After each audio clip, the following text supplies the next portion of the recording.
Nazopesa kaka conseil et pas ba papa o bazana na bilula lula. Papa, banda ozala na âge ya 16 ans banda olinga basi. Ti lelo kokwisi 50, 60, 70.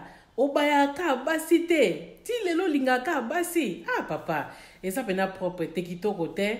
Oyebike basi bakoma obeta maso na yo, bakoma otonga bino partout ke oyo aza muta mobulu, oyo aza muta mobulu.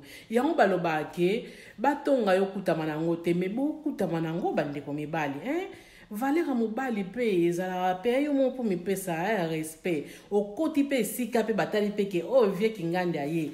Me oya bino ekoma nango koti sika omona oya ye koluka ka basi.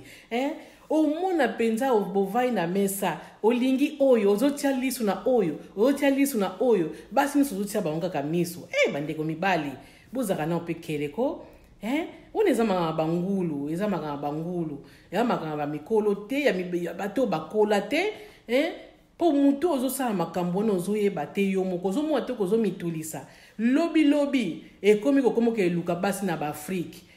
Lobi ko bebisaka mbongo na Afrique pona nini kozwa mwasi oya kobala. Me awa ozokuka so kozwa te pona nini mai ekufela mbwa. Muta kozwa so zate. Bato bakoma kokima bino. Bato bakoma kokima yonde ko mobalo oyo yozo landa ngai. Eza kitoko te.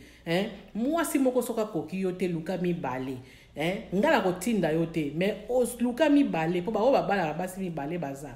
Luka mibale soki moko na pa kondima bano vivre na mibale na yo esili, soki moko atondaka yo te, me soko moni ke moko wana kotonda yo ndeko mobali, tokola ko, bokola ko ndeko mibali, ya pena propreté, partout bozo keka, bato ba olobela ka bino kitoko te, bokomo tutanisa na ba copine